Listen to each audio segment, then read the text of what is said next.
खरं तर गुणांचा आरंभ तो निर्गुणांचा आदी अनंत आहेस. गुणांचा आरंभ तो निर्गुणांचा आदी अनंत आहे. सगुण साकार आहेस. तर तुमच्यात बसला एक रसिका बनून आणि रंगमंचावर वावरता एक कलाकार बनून. चला तर मग अर्चना करूया त्या ईश्वरी आयुष्याची, अर्थात श्री गणरायाची. म्हणजे आपल्या संस्कृतीचाच एक भाग की प्रत्येक कार्याच्या शुभारंभी आपण गणरायाला वंदन करतो.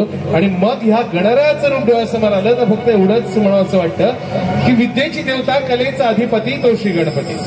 विद्येची देवता कलेचा अधिपती तो श्री गणपती. तुझ्या कलेतून प्रतिबिंबित होतात अनेक रूपात रूपी. अहो जसे चित्रकार चित्रित करतात याची रूपे 108, तसेच आम्ही गायक आणि वादक करतो त्यांना शब्द सुरांची साथ. गीत गायने वाद्य वादने, गीत गायने वाद्य वादने, आवाज रंगून या जाऊ. गीत गायने वाद्य वादने, आवाज रंगून या जाऊ. आणि नवसंजीवक विश्वविनायक आम्हा कलाकारांच्या कलेतून पाहू, कलेतून पाहू.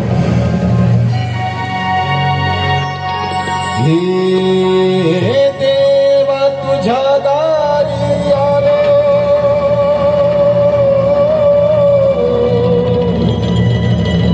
गुणगान गाया.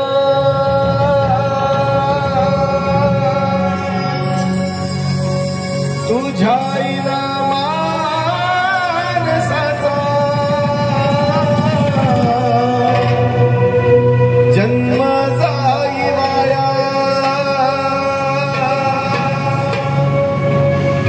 हे देवा दिली हात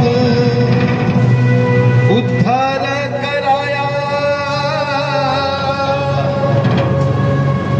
आबाची छाया तुझी समिंदराची माया. मोरया मोरया मोरया मोरया मोरया मोरया मोरया मोरया मोरया मोरया मोरया मोरया मोरया मोरया मोरया मोरया.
तुझी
खास कारणासाठी मी आज खोटं नाही बोलणार.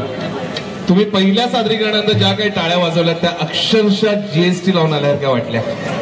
जरा आपला हक्काचा कार्यक्रम असल्यामुळे जरा दमदार जोरदार टाळ्या आमच्यापर्यंत पोहोचल्या तर कार्यक्रमालाही क्या बात. कारण कसं आहे म्हणजे कार्यक्रमाला सादर करण्या अगोदर हा कार्यक्रम आमचा होता. जेव्हा श्लोक आम्ही तुमच्या समोर सादर केला हा कार्यक्रम आमच्या बरोबर आता तुमचा झालाय. त्यामुळे आपला कार्यक्रम किती मोठा करायचा हे सगळं आपल्या हातात असतं. खरं तर महाराष्ट्राची संस्कृती, आता मुळात संस्कृती हा शब्द नेहमीच आपल्या कानावर पडतो, पण संस्कृती शब्दाची खरी व्याख्या काय, ही व्याख्या जेव्हा आपण उलगडतो तेव्हा फक्त 3 गोष्टी लक्षात येतात. खरं तर भूक लागल्यावर जेवणं ही प्रकृती झाली. भूक लागण्यावर जेवणं ही प्रकृती झाली. भूक लागल्यावर प्रमाणापेक्षा जास्त जेवणं ही विकृती झाली. पण आपल्याला भूक लागल्यावर आपल्या दारात जर कोणी उपाशी आलं तर आपल्या ताटातला अर्धा घास त्याला देणं आणि स्वतः उपाशी राहणं ही महाराष्ट्राची संस्कृती झाली. आणि याच महाराष्ट्राच्या संस्कृतीचं आपण देणं लागतो. आणि म्हणूनच ही संस्कृती जपण्याचा खऱ्या अर्थानं आज आपल्या सगळ्यांच्या आयुष्यातल्या नवीन वर्षाचा हा दिवस, गुढीपाडव्याचा हा दिवस आहे. आणि सर्वप्रथम तुम्हाला सगळ्यांना गुढीपाडव्याच्या नववर्षाच्या हार्दिक शुभेच्छा. म्हणजे गावाकडचा तो पहिल्याचा अगोदरचा जर काळ बघितला तर जसं प्रगती होत चालली हा काळ बदलत गेला, संस्कृती बदलत गेली. म्हणजे पहिल्याचा काळ बघा किती छान होता. गावाकडचे रस्ते मातीचे होते, मौशार होते, म्हणून माणसांची मनं सुद्धा मऊ होती. आता त्याच मौशार रस्त्यावरून काळं कुट्ट डांबर पडलं आणि माणसांची मनं डांबरट झाली. बरोबर आहे की नाही? बघा पहिला आपल्या घरातली स्त्री ज्याला आपण आदरानं आई म्हणतो, काळ जसा बदलत गेला या काळ बदलल्यामुळे ह्या आईची मम्मी झाली. आता आपण जाहिरात पण बघतो, आता तीच घरातली आई तीच मम्मी झाली आणि तीच मम्मी आता जंगली रम्मी पण खेळायला लागली. बरोबर आहे की नाही? म्हणजे किती काळ बदललाय बघा. म्हणजे आपल्या हातात आलेल्या मोबाईलमुळे आपण पहाटे उठत नाही, कारण आपल्याला झोपायलाच मुळात पहाट होते कधी कधी. म्हणून गावखेड्यात येणारा वासुदेव आता जर चुकून मागून दिसला तर तो पण दुपारच्या वेळेला दिसतो. आणि म्हणूनच पुढच्या वळणावर तोच गावातला तो वासुदेव आज तुमच्या समोर या स्वामींच्या प्रांगणामध्ये एकदा जोरदार टाळ्यांनी सगळ्या कलाकारांचं एकदा पुन्हा एकदा स्वागत करेल.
तुळसवंतावी वंतावी तुळसवंतावी वंतावी अवमवी संतांची सावली तुळसवंतावी तुळसी लभितोय से रूप तुळसी लभितोय से रूप वो सर्व मती पाप तुळसवंतावी तुळसवंतावी वंतावी तुळसवंतावी वंतावी तुळसवंतावी वंतावी.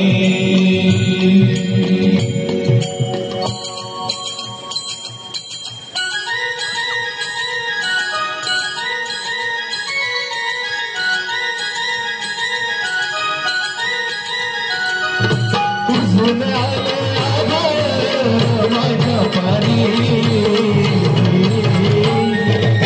झुलून आले आभाळ माझ्या पारी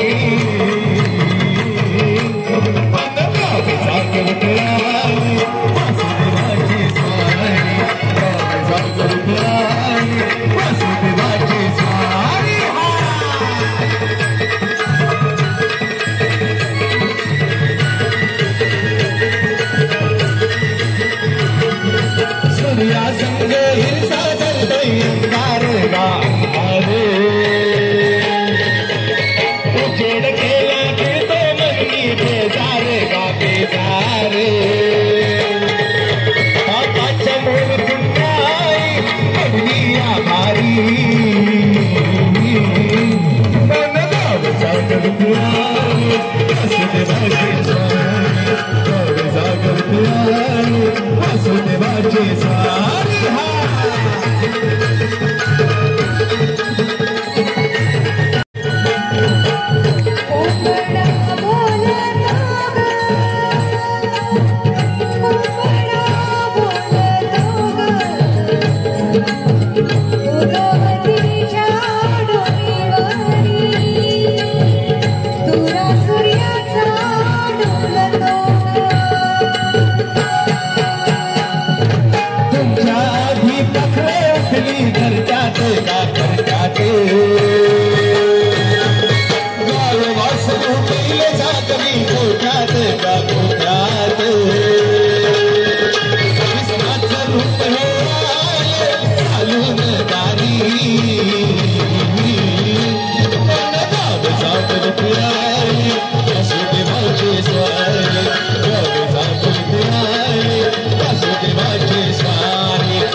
असातला हा गावातला वासुदेव मंडळी आपण पाहिला.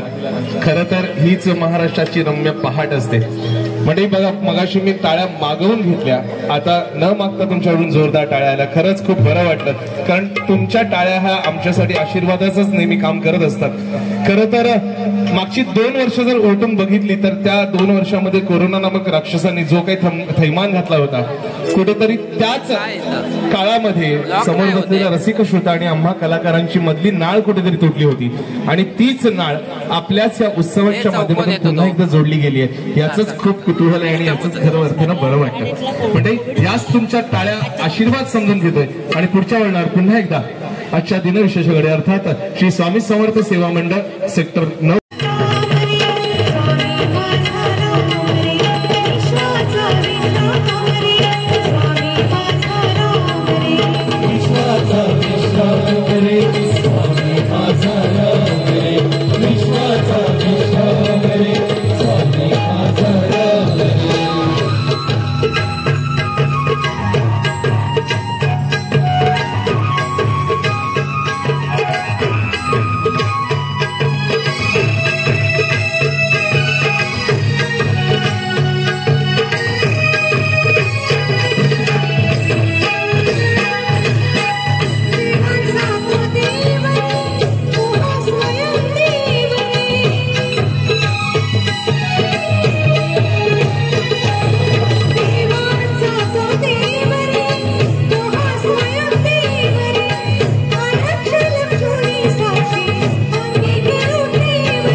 स्वामी माझा राम रे. म्हणजे याच स्वामींसाठी आपण इकडे सगळेजण ह्या प्रांगणामध्ये जमलेला आहात. खरं तर आपलं जीवन हे धकाधकीचं जीवन मानलं जातं मुंबईसारख्या शहरामध्ये राहून सुद्धा. कारण आज जरी इथे बराचसा महिला वर्ग दिसला इथे मला बसलेला, पण त्यांना उद्याची चिंता आहे, उद्या डब्याला भाजी कुठली करायची, बरोबर की नाही. मनात काहूर माजलेलं असतं, 24 तास काहीतरी विचारचक्र चालू असतं. पण कितीही या धकाधकीच्या जीवनात वावरत असताना पण कधीच आपण अध्यात्माचा मार्ग सोडलाय नाही. खरं सांगायला झालं तर अध्यात्म का सोडलाय नाही, कारण ह्याच महाराष्ट्रात जन्माला आले ते संत एकनाथ, संत ज्ञानेश्वर, संत तुकाराम, संत कानोपात्रा, एवढंच काय तर संत चोखामेळा सुद्धा. आणि या सगळ्या संतांना एकच असं सावळं आणि गोजीरवाणं रूप दिसलं, ते म्हणजे पंढरीच्या सावळ्या विठ्ठलाचं. सकळ श्याम सुंदर, सकळ श्याम सुंदर आहे जसा मनोहर, कर ठेवून कटेवर ऐसा विठ्ठल माझा. किमया ज्याची अपरंपार, अहो किमया ज्याची अपरंपार, त्याचा आम्हा सर्वांना आधार ऐसा विठ्ठल माझा. पांडुरंग पांडुरंग पांडुरंग पांडुरंग म्हणता फुले अंग अंग, टाळ आणि मृदुंगाच्या तालावर डोले अंग अंग. पांडुरंग हरिनामाचा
सत्वाचा कैल मन पवनाचा नांगर धरला सत्वाचा कैल मन पवनाचा.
निघाली तुझ्या नाम घोषात इंद्राजणी. विठ्ठल विठ्ठल विठ्ठल विठ्ठल विठ्ठल म्हणती ध्वजा वैष्णवांची तुझी पंढरी आज दाभली. तुझे नाव रोटी तुझे रक्त धनी, ती मला तुझी आस लागली. जरी बाप सरा जगाचा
ध्वजा वैष्णवांची उभी पंढरी आज नादावली तुझे नाव ओळखी तुझे रूप गाणी जीवाला तुझी आस का लागली जरी भावत साऱ्या जगाचा परी तू आम्हाले करांची विठू माऊली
खरं तर परमेश्वराचा आशीर्वाद हा प्रत्येकावर असतो.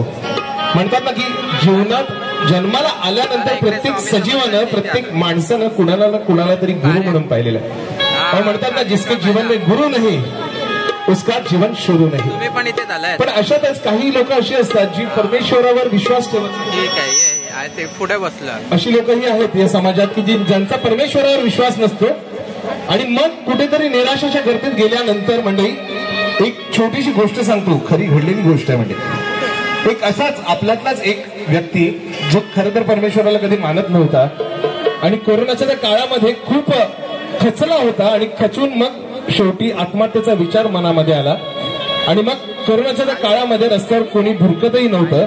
त्यावेळेला तो अथांग समुद्रकिनारी गेला आत्महत्येसाठी आणि मग त्या समुद्र किनाऱ्यावर विचार करता करता पावलं टाकत होता, रेतीवरून पावलं टाकत होता. पण त्यांच्या पडणाऱ्या पावलांबरोबर त्याची पावलं तर रेतीमध्ये उमटत होती आणि मग हळूच त्याच्या मागून एक आवाज आला. तो दचकला, तरी मागे वळून पाहिलं पण मागे कोणीच नव्हतं. तो पुन्हा चालू लागला. पुन्हा चालता चालता चालता चालता पुन्हा आवाज आला. पुन्हा मागे वळून बघितलं, पुन्हा कोणी नव्हतं. पण यंदा मात्र एक भास झाला. हा भास नव्हता, खरं तर वास्तव होतं. खरं तर तो एकटा चालत होता. त्याच्या एकट्या माणसाची 2 पावलं उमटलेली साहजिक आहेत. पण त्या समुद्र किनाऱ्यावर त्याच्या व्यतिरिक्त कोणी नव्हतं. पण तिथे 4 पावलांचे ठसे होते. आता मात्र हा थोडा घाबरला आणि मग धपाधप पावलं टाकायला लागला आणि मग घाईघाईमध्ये पावलं टाकत असताना पुन्हा मागून आवाज आला. पुन्हा यांनी मागे वळून पाहिलं. मागे यावेळेला तेजस्वी प्रकाश दिसला. त्याने विचारलं, कोण आहेस? त्यावर म्हणाला, मी तुझा ईश्वर आहे जो कधी तू मला मानलंच नाही. मी ईश्वर आहे तुझा. मग त्यांनी विचारलं, मला घाबरवतोस का? त्यांनी प्रकाशाने उत्तर दिलं, अरे वेड्या, मी घाबरवत नाहीये. त्याने विचारलं, मग मधीच 2 पावलं मधीच 4 पावलं हा काय प्रकार आहे? त्यावर त्यांनी सांगितलं, अरे ती 4 पावलं जी दिसत आहेत ना, जी 4 पावलं दिसत आहेत तो तुझ्या सुखाचा काळ आहे. त्या सुखाच्या काळामध्ये तू बरोबर चाललंयस आणि तुझ्या बरोबर मी चाललोय. लगेच त्याच्या मनामध्ये प्रश्न आला, अरे सुखाच्या काळामध्ये जर परमेश्वर माझी साथ देतो ना, मग दुःखाच्या काळामध्ये माझी साथ कशी काय सोडली, माझी फक्त 2 पावलं कशी काय दिसली. त्यावर तो प्रकाश उत्तर देतो, अरे वेड्या, ती 2 पावलं आहेत ना, ती तुझी नाहीये, ती माझी आहेत. कारण दुःखाच्या काळामध्ये मी तुला खांद्यावर घेतलं होतं. आणि मग मात्र हा घाबरला आणि पुन्हा पाठीमागे वळून बघितलं, पुन्हा चालायला लागला. आणि ह्या वेळेला आवाज आला, वेड्या भूलू नकोस, मी तुझ्या पाठीशी आहे.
स्वामी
समर्थ जय जय स्वामी समर्थ श्री स्वामी समर्थ जय जय स्वामी समर्थ श्री स्वामी समर्थ जय जय स्वामी समर्थ जय जय स्वामी समर्थ श्री स्वामी समर्थ जय जय स्वामी समर्थ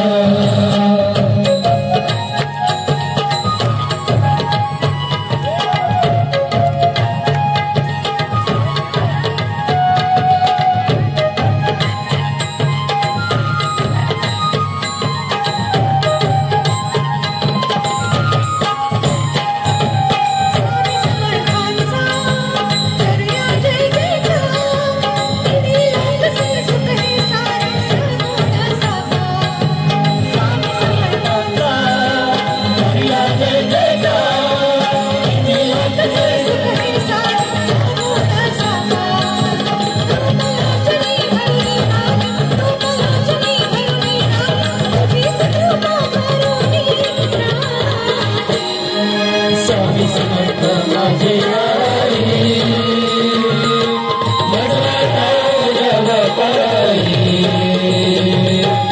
स्वामी समर्थ जय जय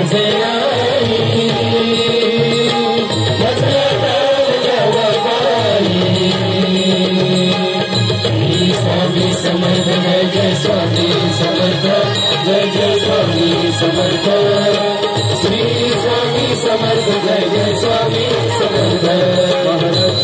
स्वामी समर्थ जय जय स्वामी समर्थ जय जय स्वामी समर्थ श्री स्वामी समर्थ जय जय स्वामी समर्थ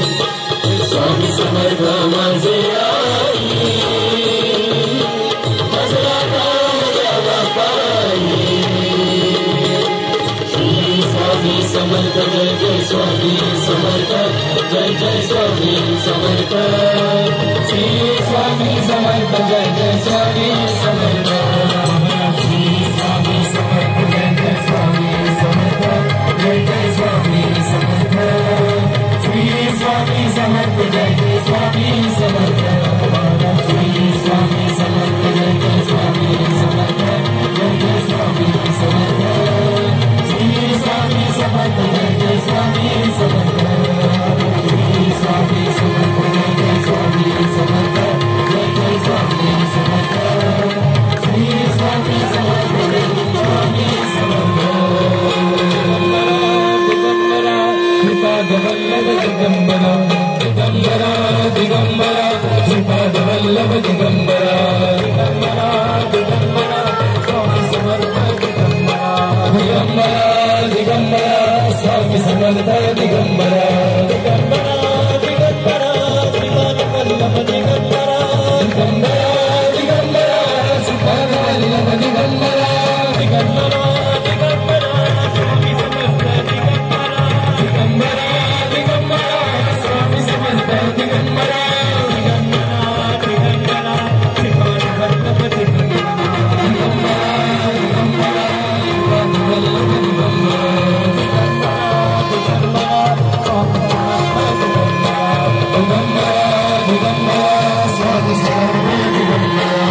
पालकी निघालो घेऊन दत्ताची पालकी आम्ही भाग्यवान आनंद निदान आम्ही भाग्यवान आनंद निदान झुलते हळूच दत्ताची पालकी झुलते हळूच दत्ताची पालकी निघालो घेऊन दत्ताची पालकी निघालो घेऊन दत्ताची पालकी दिगंबरा दिगंबरा सुपद वल्लभ दिगंबरा दिगंबरा दिगंबरा सुपद वल्लभ दिगंबरा रत्नाची आरास शेजमखमली रत्नाची आरास शेजमखमली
संध्या आणि निर्माते मधुसूदन भुवनदादा आणि सगळे कलाकार आम्ही तुमच्या सेवेसाठी इथे उपस्थित आहोत. खरं तर आजचा हा सोहळा इतका भगवदिव्य आहे. तुमची येणारी उपस्थिती हे सगळं नोंदवते. खरं तर तुम्ही सगळ्या स्वामींसाठी इथे आलेला आहात. स्वामींच्या प्रकट दिनाचं औचित्य साधून इथे आलेला आहात. त्यासाठी तुम्हा सगळ्या भक्तजनांचं इथे सर्वप्रथम आम्ही हार्दिक स्वागत करीत आहोत. आणि पुढच्या वळणावर पुन्हा एकदा दत्त दर्शनाला जायचं. अर्थात हेच भक्तिगीत, ज्या भक्तिगीताची आमच्यापर्यंत आवड आम्हाला कळवण्यात आली होती, तीच आवड तुमच्या समोर पुढच्या गीताच्या माध्यमात जायचं नि जायचं हे दत्त दर्शनला जायचं जायचं नि जायचं आणि आनंद पोटात माझ्या आणि आनंद पोटात माझ्या मायला मायला आनंद पोटात माझ्या मायला मायला आनंद पोटात माझ्या मायला मायला आनंद पोटात माझ्या मायला दर्शनला जायचं जायचं नि जायचं दर्शनला जायचं जायचं नि जायचं आनंद पोटात माझ्या मायला मायला आनंद पोटात माझ्या मायला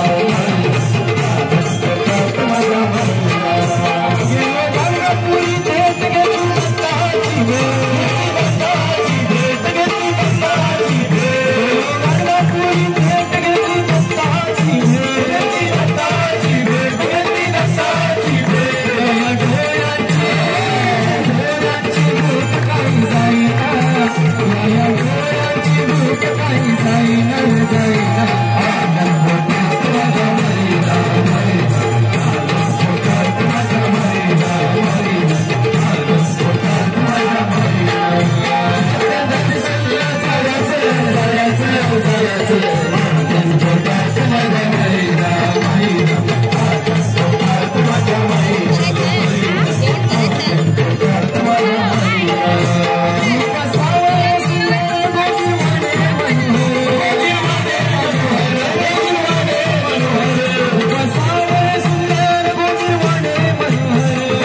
माणसं या महाराष्ट्रात राहतात, त्याचप्रमाणे लोकसंस्कृतीचे किंवा लोककलेचे प्रकारही या महाराष्ट्रात आपल्याला दर 12 मैलानंतर आपल्याला बघायला मिळतात। पण त्याच लोकसंस्कृतीचा एक भाग म्हणजेच महाराष्ट्राची असा एक लोकप्रकार जी फक्त महाराष्ट्रापुरते मर्यादित नाही राहिली, पण ती 7 समुद्र पार गेली।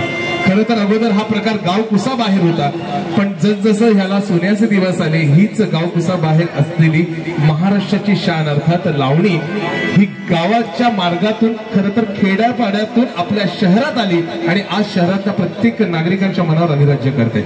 म्हणजे लावणीचे बरेच प्रकार आहेत। आता ती शृंगार रसी लावणी असेल, भक्तिमय रसातली लावणी असेल। खरं तर लावणीमध्ये भक्तिरस टाकल्यानंतर त्यानंतर ती जी निर्माण झाली ती भक्तिमय लावणी होती आणि मग चित्रपटाचं स्वरूप त्याला लाभलं आणि मग साकार झाली पुढची लावणी। म्हणजे खरं तर पश्चिम महाराष्ट्रातल्या अर्धाधिक लोकांचं खरं तर कुलदैवत म्हणजे जेजुरीचा खंडेराया मल्हारी मार्तंड आणि हाच मल्हारी मार्तंड आपल्या सगळ्यांच्या आयुष्यावर येणाऱ्या संकटांना सामोरे जाण्यासाठी फक्त आपल्याला बळ देईल इतकीच अपेक्षा असते आणि मग मनात इच्छा निर्माण होते या पुढच्या गीताला ऐकूया।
पुढे आज स्वामींच्या या प्रकट दिनानिमित्त आपण सगळे भाविक इथे जमलेला आहात। खरं तर एकदा जोरदार टाळ्या वाजवल्या, जोरदार स्वतःसाठी. खरं तर आजचा हा टाइम म्हणजे संध्याकाळी 7 ते रात्री 10 बराचसा महिला वर्ग दिसतोय. प्राईम टाइम असतो, झी मराठी, स्टार प्रवाह, माझ्या नवऱ्याची बायको, बरंच सिरियल आम्हाला तर बघायला पण मिळत नाही. पण आज महिला वर्ग इथे प्रमुख उपस्थिती दाखवून आहे, त्यासाठी पुरुष मंडळींनी जरा महिलांसाठी जरा जोरदार टाळ्या वाजवल्या. म्हणजे आता एक महत्वाचा प्रश्न विचारतो, कार्यक्रम आवडतोय का? हो, जरा दमदार आहे. काय फेटा घातल्यामुळे ना कानाला थोडंसं दडपण आहे. आमचे साऊंड दादा एवढा आवाज वाढवतात ना, त्याच्यामुळे नेहमीच मोठं ऐकायची सवय झाली, म्हणून जरा जोरदार होत्या. कार्यक्रम आवडतोय का? नक्की. आता मला एका विचारलेल्या प्रश्नाचं खरं खरं उत्तर द्यायचं. जर खरं उत्तर नाही दिलं तर बाजूच्या माणसाही तुम्हाला शपथ आहे. मला सांगा, प्रेम कोणी कोणी केले? हात वरती करा जरा. 1 2 3 4 5 6. बाकी सगळे अरेंज मॅरेज वाले दिसतात. किती खोटं बोललो. म्हणजे असं नाही की प्रेम प्रियसीवरच केलंय. मला सांगा, आपल्या मुलांवर, आपल्या घरातल्या आई वडिलांवर, स्वामींवर कोणी कोणी प्रेम केलं? हात वरती करा. आता हे हात असेच वरती राहू द्या. आता ह्याच्यात प्रियसीवर आणि प्रियकरावर प्रेम केलेले हात वरती राहू दे. हे काय होतं दादा, सच्चाईसाठी जरा तुमच्यासाठी जोरदार टाळ्या. शेवटपर्यंत हा दादांचा वरती होता. सगळेच प्रेम करतात, हा, फक्त कबूल करण्यासाठी हिंमत करणारे ते जे आहेत हात वरती गेला दादा, त्यांच्यासाठी जरा जोरदार टाळ्या वाजल्या पाहिजेत. कारण हा क्या बात. कोणावर प्रेम केलं हो? हा, वा, आईवर प्रेम केलंय. खरं जोरदार टाळ्या वाजल्या पाहिजे. खोटं बोलले तर हे गोडगोड ऐकायला बरं वाटतं. नाही, हे खोटच बोलले. पण ते प्रियसीवर प्रेम केलंय. लग्न झालंय दादा? झालंय. बायकोवर प्रेम केलंय? कुठे बायको? अच्छा, बहिणी केलंय प्रेम? हो, बोलायलाच लागणार नाही, तर उद्याचा प्रश्नच आहे. पण म्हणजे का होतं माहितीये, आता मी का विचारलं, प्रेम केल्यानंतर हात का असे लपून छपून वर येतात? कारण आजही प्रेमाला कानाडोळ्याने बघितलं जातं. आजही प्रेम आपण केलं की ते प्रेम असतं, पण तेच प्रेम जर शेजारच्यानी केलं तर त्याचं लगेच लफडं होतं, बरोबर की नाही? पण कसं आहे मंडळी, प्रेम आईवर करता येतं, प्रेम बहिणीवर करता येतं, प्रेम भावावर करता येतं. आपणही जन्माला आलेल्या प्रत्येक सजीवानं, प्रत्येक माणसानं कुणाला ना कुणाला तरी गुरु म्हणून पाहिलेलं, गुरुवरही प्रेम करता येतं. म्हणजे खरं तर या प्रेमाची व्याख्या खूप मोठी आहे. खरं सांगायचं झालं की प्यार तो सभी करते हैं दुनिया में, पर प्यार शेर है प्रेमासाठी, हा, कि प्यार तो सभी करते हैं दुनिया में, पर लेकिन जिसे ममता दिखे उसे आई कहते हैं. शेर आहे, वावा आधी तर जरा बरं वाटेल. हा, वावा येऊ द्या. कि प्यार तो सभी करते हैं दुनिया में, पर लेकिन जिसमें ममता दिखे उसे आई कहते हैं. पहिला 5 रांगेंना फक्त कळलं, मागचे अजून कसेच आहे. परत एकदा, जोपर्यंत चांगला वाय येणार नाही पुढचं वाक्य नाही बोलणार. कि प्यार तो सभी करते हैं दुनिया में, पर लेकिन जिसमें ममता दिखे उसे आई कहते हैं. दिए तो सभी जलाते हैं तेल से, लेकिन जो पानी से दिए जलाए उसे साई कहते हैं. मंडळी, गाणं सुरू करण्यापूर्वी आपल्या सगळ्यांची माफी मागतो. तर तब्येत अजिबात बरी नाहीये आणि तरी सुद्धा एक कमिटमेंट आहे आणि आजची तारीख मी घेतली होती म्हणून आज कार्यक्रमाला आलो आहे. आणि त्यामुळे जर असा आवाज तुम्हाला थोडासा कळलं असेल तुम्हाला.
गणपतीनाथ महाराज की श्री स्वामी समर्थ महाराज की मंडळी,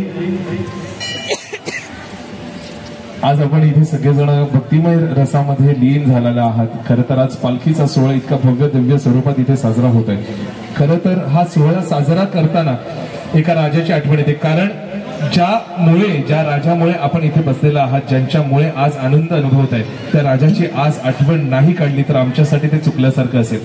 म्हणजे खरं तर आपल्या महाराष्ट्रातली येणारी प्रत्येक सकाळ किंबहुना आपण झोपी गेल्यानंतर पडलेलं प्रत्येक स्वप्न, याच्यामधलं जे काही अंतर आहे, यातल्या मधला जो काही प्रवास आहे, त्या प्रत्येक प्रवासाच्या प्रत्येक क्षणावर एका राजाचा अधिकार आहे आणि तो राजा म्हणजे छत्रपती शिवाजी महाराज.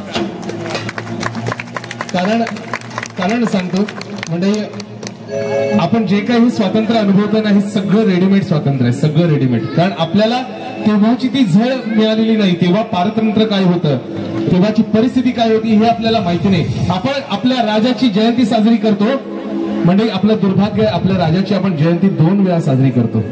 मी तर म्हणतो आपल्या राजाची जयंती 2 दिवस नाही तर 365 दिवस साजरी केली पाहिजे. इतका मोठा राजा आपल्या महाराष्ट्रात. कारण कोणालाही जमलं नव्हतं अशी क्रांती ह्या राजाने करून दावली. म्हणजे काय होती थोडी अवस्था आपण बघूयात. तर शिवजन्माच्या अगोदरची अवस्था काय होती. सर्वात पहिल्यांदा मी विचारतो, बोललं तर चालेल ना? चालेल ना? हा, कारण त्याच्यासाठी झालंय. काय होती अवस्था अगोदरची या महाराष्ट्राची? 5 सुलतानी सत्ता या महाराष्ट्राच्या उरावर थया थया नाचत होत्या. 5 सुलतानी सत्ता.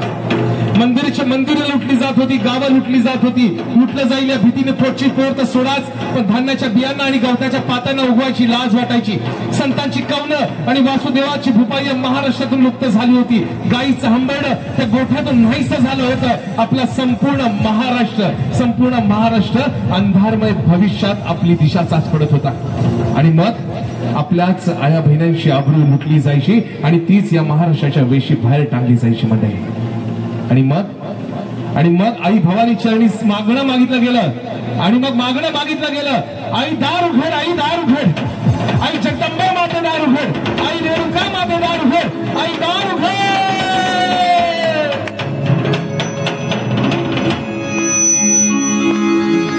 आई भवानी तुझ्या कृपेने तारसी भक्ताला, अनघात महिमा तुझी माऊली वारी संकटाला. आई कृपा करी माझ्यावरी जागवित रात सारे, आई कृपा करी माझ्यावरी जागवित रात सारे. आज गोंधळाला ये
महाराष्ट्राच्या त्या देवीने ऐकलं आणि या महाराष्ट्राच्या त्याच गडावर शिवनेरी गडावर एका राजपुत्राचा जन्म झाला. हा जन्म होता या महाराष्ट्राला तारण्यासाठी, हा जन्म होता या मराठी अस्मितेसाठी. खरं तर छत्रपती शिवाजी महाराजांचा जन्म इथल्या मराठी मातीत झाला, म्हणून अभिमान असला पाहिजे आम्हाला इथल्या मराठी मातीचा. म्हणजे छत्रपती शिवाजी महाराजांचा तो काळ आठवा. खरं तर जगाच्या इतिहासामध्ये नोंद आहे की छत्रपती शिवाजी महाराजांच्या काळामध्ये एकाही शेतकऱ्याने आत्महत्या केली नव्हती, असा एकमेव काळ छत्रपती शिवाजी महाराजांचा काळ होता. म्हणजे छत्रपती शिवाजी महाराजांच्या स्वराज्यामध्ये कुणीही कुठल्या जातीपातीचं नव्हतं, तिकडे जातपात एकच होती आणि ती म्हणजे स्वराज्य. खरं तर 18 पगड जातीची माणसं या स्वराज्याला छत्रपती शिवाजी महाराजांच्या खांद्याला खांदा देऊन या स्वराज्यासाठी लढत होती. आणि मग अशातच परकीय आक्रमण वाढत होती आणि परकीय आक्रमण वाढत असताना सुद्धा एक असा सैनिक या महाराष्ट्रावर चाल करून आला, त्याचं नाव सिद्धी जोहर.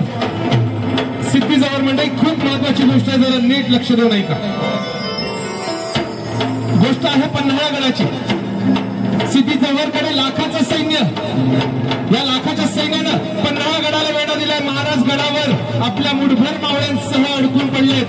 गडाला वेढा दिलाय. लाखभर सैन्य सिद्धीकडे, महाराजांकडे मुठभर मावळे, पण निष्ठावान. महाराज ऐकून होते की या गडावरून सुटका करायची आहे, पण वेळ लागणार आहे. दिवसामागून दिवस गेले, रात्री मागून रात्री उलटत गेल्या आणि मग ऋतू उलटायला सुरुवात झाली. मग आला पावसाळ्याचा ऋतू आणि मग शिवाजी महाराज ऐकून होते की आता मग गडावर थांबणं खरं तर सुरक्षिततेच्या बाहेर आहे. आणि म्हणून योजना आखली गेली. महाराज ऐकून होते की त्यांच्यासारखा उभं दिसणारा मावळा त्यांच्या स्वराज्यात होतो, त्याचं नाव शिवा काशीद. शिवा काशीद म्हणजे न्हावी समाजाचा, नाभिक समाजाचा असलेला हा मावळा. शिवा काशीदला बहिर्जी नाईकांच्या मार्फत बोलावणे भाडले जातं. बहिर्जी नाईक शिवा काशीदच्या खोलीजवळ जातो, त्याच्या झोपडीजवळ जातो आणि फक्त एवढा निरोप देतो, शिवा महाराजांनी तुला वरती गडावर बोलावलंय. शिवा काशीदला स्वतःच्या जन्माचं सोनं झाल्यासारखं वाटतं. शिवा काशीद आतल्या खोलीत येतो, आतल्या खोलीत जातो, महाराजांसारखा हळूहळू पेहराव करतो, हळूहळू जिरेटोप घालतो आणि मिशीला पीळ देत महाराजांसमोर उभा ठाकतो.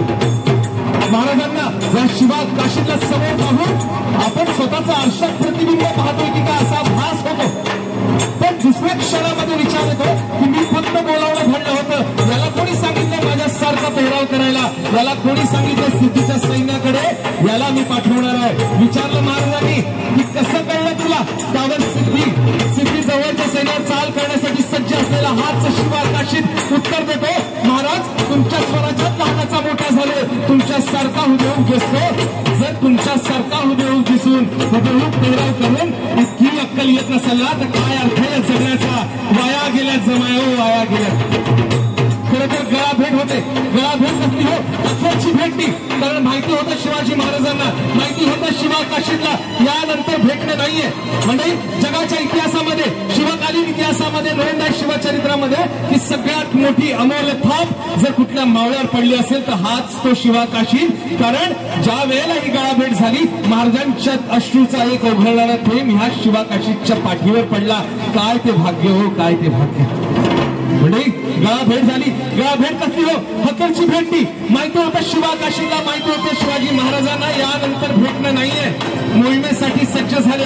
शिवा काशीद एका पालखीत बसला, महाराज एका पालखीत बसले. दोन्ही पालख्या मार्गस्थ झाल्या आणि मग शिवा काशीदची पालखी सिद्धी जवळच्या त्या ताफ्यामध्ये घुसली. आणि मग सिद्धीच्या सैन्यानं शिवा काशीदला जखडलं गेलं, साखळजणांनी जखडलं गेलं. थोडा संशय आला की हा शिवाजी नसावा. आणि मग साखळजणांनी जखडलं गेलं. खरं तर झाला तलवारीचा छंछनाट, झाला तलवारीचा खणखणाट. एक वार शिवा काशीदवर झाला, जसा वार मानेवर होणार होता. शिवा काशीद खाली वाकला. खाली वाकल्यामुळे वार जिरेटोपावर झाला. जसा वार जिरेटोपावर झाला तसंच जिरेटोप खाली कोसळला. आणि जसा जिरेटोप खाली कोसळला, दोन संशयित डोळे चमकले. आता हे दोन डोळे होते फाजल खानाचे. आता फाजल खान कोण? तर अफजल खानाचा मुलगा चौथाया फाजल खान. हुजूर ये शिवाजी नहीं हो सकता. सिद्धीजवळ कावरा बावरा झाला. कैसे कैसे कह सकते ये शिवाजी नहीं हो सकता. त्यावर फाजल खान म्हणतो कारण माझ्या वडिलांच्या वधाच्या वेळेला त्या प्रतापगडावर मी हजर होतो.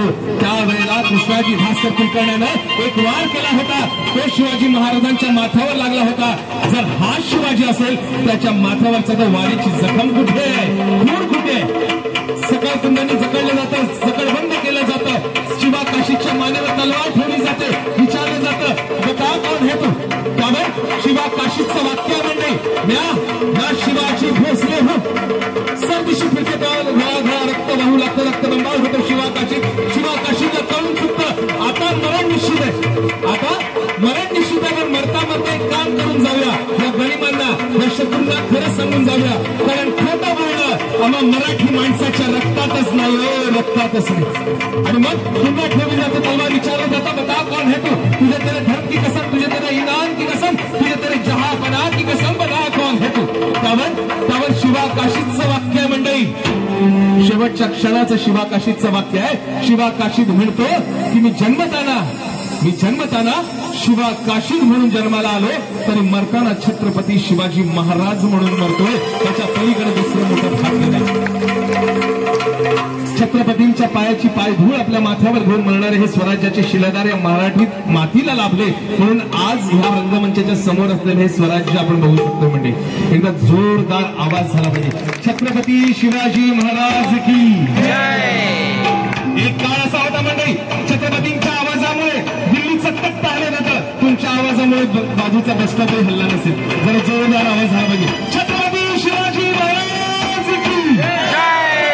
शिवाजी महाराज की जय. छत्रपती शिवाजी महाराज की जय.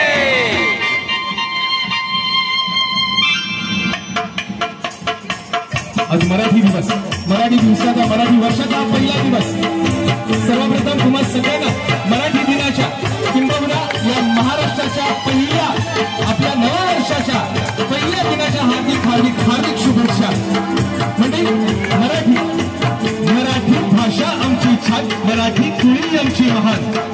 या भाषेची सुंदर वाणी, कवीवर रस्ते सुंदर गाणी, संतांचे आणि ग्रंथांचे असं उच्चस्थान. मराठी भाषा आमची छान. तानाजी आणि बाजी प्रभूंनी, छत्रपती का शिवरायांनी प्रताप केला महान, कुणीला करून दिली जाण.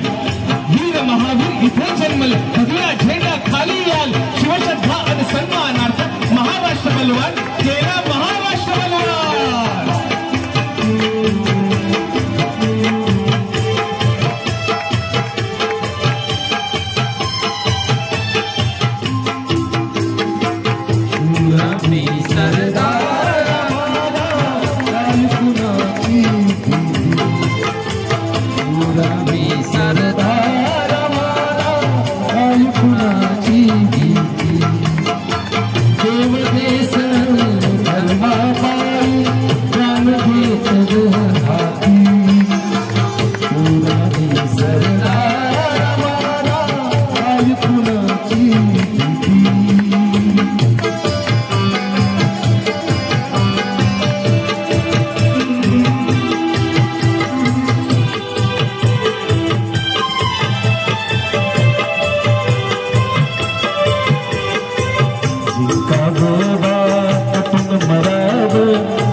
अशी पहाडी छाती देवदेश धर्मा पायी प्राण घेतो हाती शिवरामी सरदार आम्हाला काही कुणाची भीती शिवरामी सरदार आम्हाला काही कुणाची भीती हो काही कुणाची भीती हो काही कुणाची भीती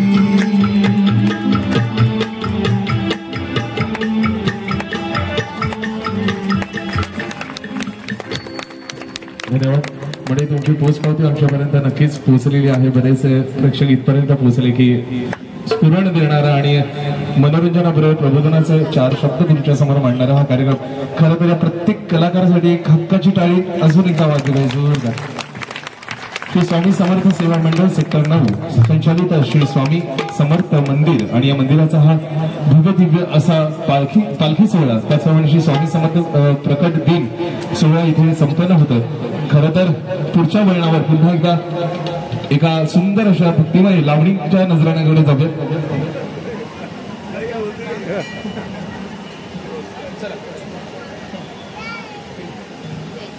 म्हणजे पुन्हा एकदा आपण वळत आहोत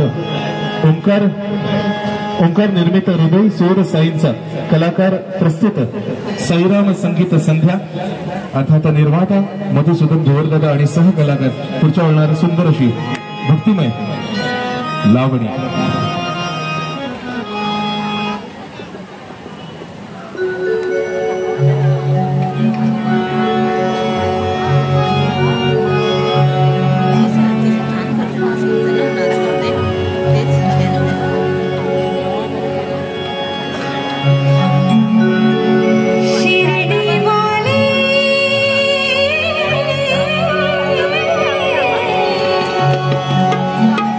साई बाबा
कार्यक्रम जसा पुढे जातोय तुमच्या टाळ्या अजून वाढल्या पाहिजेत, पण काय टाळ्या थोड्याशा कमी पडतात. जरा जोरदार टाळ्या झाल्या जोरदार. मला माहितीये तुम्हाला आल्यापासून मी टाळ्या मागतोय, कारण त्याच्या मागे कारण आहे. आपला हा महाराष्ट्र संस्कृती प्रधान महाराष्ट्र आहे, कलेचा उद्धार करणारा, कलेची कदर करणारा महाराष्ट्र आहे. मी टाळ्या का वाजवायला सांगतो त्याचं कारण फक्त 4 ओळी सांगतो. म्हणजे आपल्या महाराष्ट्राला भली मोठी अशी जमीन आहे, भली मोठी अशी धनसंपदा या जमिनीच्या माध्यमातून आपल्याला देवानच दिलेली आहे.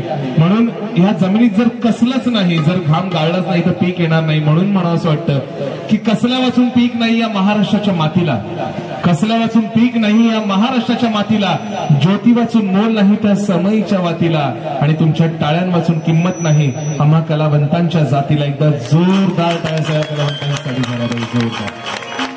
खरं तर पुढच्या वळणावर साईनाथांची नॉनस्टॉप गीतं तुमच्या समोर आता सादर होणार आहेत. आणि त्या साईनाथांच्या गीतांकडे वळताना फक्त एवढंच म्हणावं वाटतं की नेहमी म्हटलं जातं की हमेशा कहते हैं की साई के दरबार पे जाने वाला, साई के दर पे जाने वाला हर कोई गरीब होता है.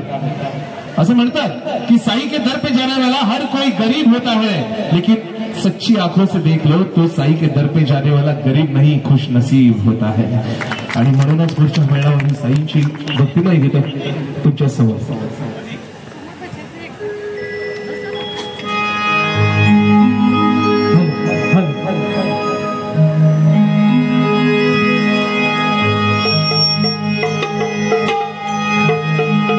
तुला खांदव घेईल, तुला पालखीत मिरवील, साई बाबा मी शिर्डीला पायी चालत येईल.